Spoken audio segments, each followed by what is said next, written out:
Hello students, how are you? Welcome to SBS English classes.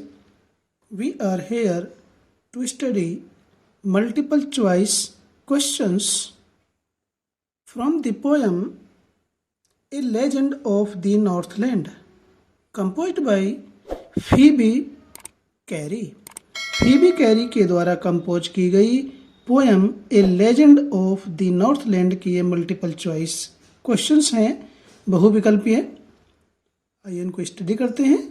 इससे पहले इस poem की 4 वीडियोज हम आपके लिए स्टडी के लिए अपलोड कर चुके हैं। आइए पहले डायरेक्शन को पढ़ते हैं। नोट, ध्यान दें। Choose the most suitable alternative to complete the following statements.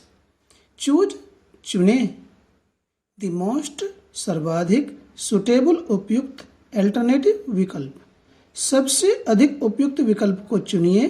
To complete, पूर्ण करने के लिए। द फॉलोइंग स्टेटमेंट्स, निम्नांकित कथनों को। स्टेटमेंट्स, कथन। तो आइए शुरू करते हैं। A woman is a legend of the Northland get cursed by the saint due to her। A legend of the Northland नाम की पोयम में एक महिला एक संत के द्वारा अभिशापित हो जाती है। ड्यू टू हर, के कारण। क्या विकल्प हैं? ए ग्रीडी एंड सेल्फिश एटीट्यूड, लालची और स्वार्थी रवैया या व्यवहार या दृष्टिकोण। बी मिस्टेक्स इन लाइफ, जीवन की गलतियों के कारण। सी प्राइड इन लाइफ, जीवन में घमंड के कारण। डी नीडी एटीट्यूड, जरूरतमंद रवैये के कारण। तो इन चारों विकल्पों में से जो मोस्ट सुटेबल अल्टरनेटिव है वह है greedy, due to her greedy and selfish attitude, अपने लालची और स्वार्थी रवैये के कारण, दृष्टिकोण के कारण एक संत ने उसे अभिशाप दे दिया था। Number 2, what is the central theme of the poem a legend of the Northland. A legend of the Northland नाम की पोएम का जो सेंट्रल थीम है, जो मुख्य सार है, वह क्या है? A one should be humble, एक व्यक्ति को विनम्र होना चाहिए। B one should give cakes to saints, किसी भी व्यक्ति को या एक व्यक्ति को संतों को केक देनी चाहिए, रोटियां देनी चाहिए। C one should be grateful to God, एक व्यक्ति को भगवान के प्रति कृतज्ञ होना चाहिए। D one shouldn't be selfish and greedy, एक व्यक्ति को स्वार्थी और लालची नहीं होना चाहिए।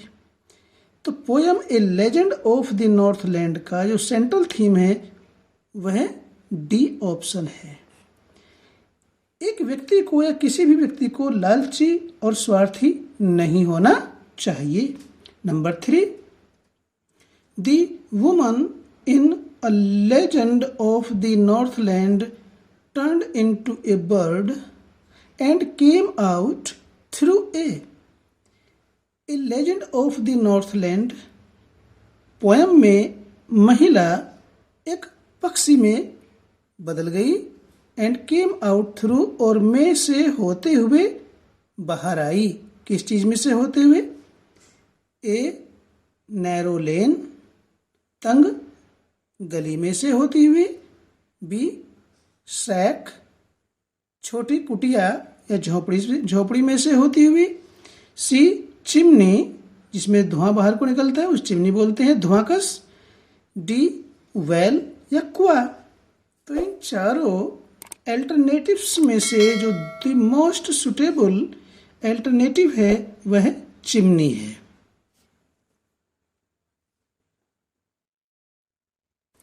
Number 4, never speaking a word. Who never spoke a word in the poem A Legend of the Northland? A Legend of the Northland poem में किसने एक भी शब्द नहीं बोला? ठीक है, ए दी पोएट, पोएट ने, बी दी वुमन, महिला ने, उस वृद्ध, छोटे कद की वृद्ध महिला ने, सी सेंट पीटर, सेंट पीटर ने, D the children in Northland, या नॉर्थलैंड के बच्चों ने। तो इसमें जो मोस्ट सुटेबल अल्टरनेटिव है वह बी है, महिला ने एक भी शब्द नहीं बोला। Number 5, by boring and boring and boring, what does boring mean here? यहाँ पर बोरिंग का क्या अभिप्राय है, क्या अर्थ है, क्या आशय है? ए डल, मंद, B make a hole in something with a tool और बाय डिगिंग, किसी भी चीज में किसी भी टूल से, यंत्र से होल बनाना, छेद बनाना, और या बाय डिगिंग, या खोद करके। सी बेकिंग केक्स, केक बनाना, D none of the above, इन तीनों में से कोई सा भी नहीं। तो boring and boring and boring, तो बोरिंग का मीनिंग है किसी भी यंत्र से, किसी भी मशीन से या खोद करके किसी चीज में सुराख या छिद्र बनाना। इसका बी अल्टरनेटिव मोस्ट सुटेबल है। Number 6, who will get scanty food in the poem A legend of the Northland? A legend of the Northland नाम की पोयम में कौन अल्प मात्रा में भोजन प्राप्त करता है? A woodpecker, B the woman, C the poet, D Saint Peter. तो इन 4 अल्टरनेटिव्स में से जो भी द मोस्ट सुटेबल अल्टरनेटिव है वह है द वुमन।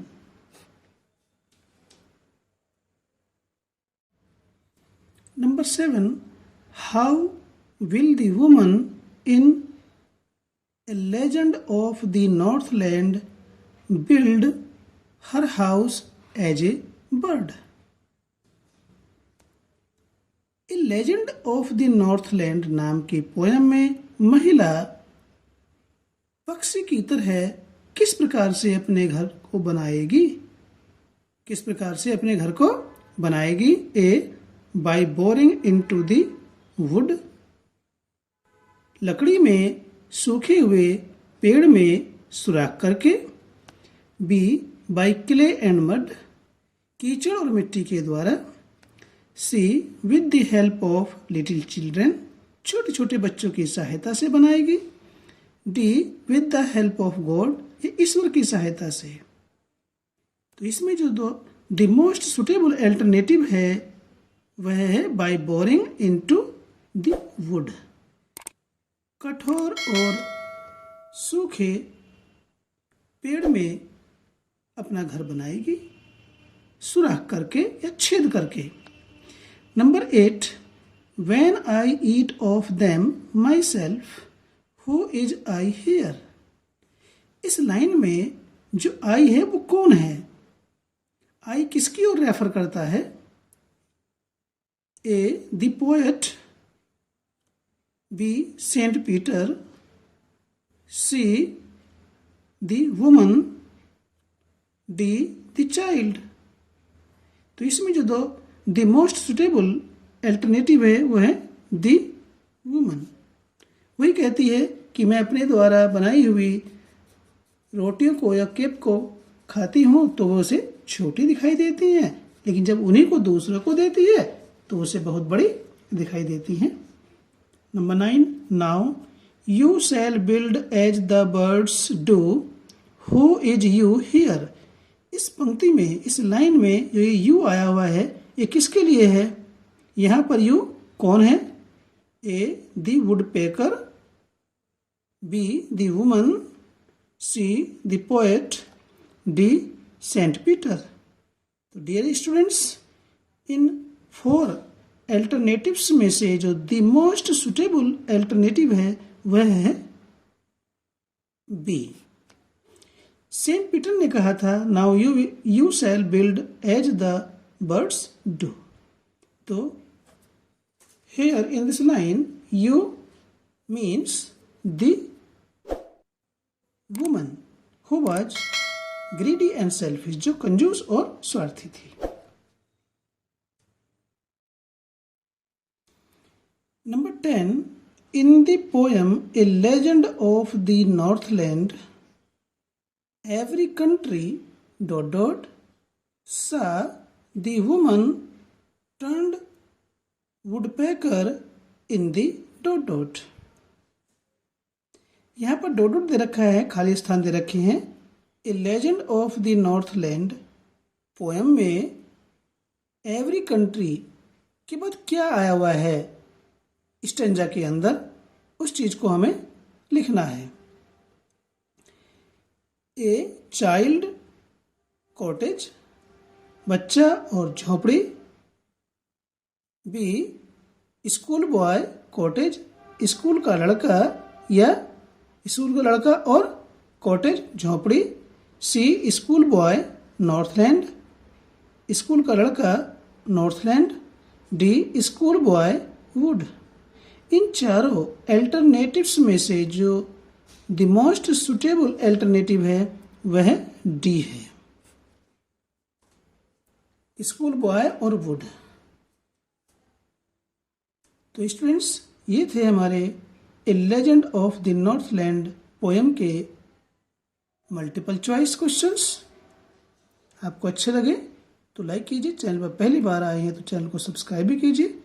और हाँ, इस पोएम के जो stanza based multiple choice questions हैं उनकी भी हम आपके लिए वीडियो बना करके आपके लिए उपलब्ध कराएंगे, उनको भी स्टडी करना। फिर मिलते हैं stanza based multiple choice questions में। Till then take care, bye.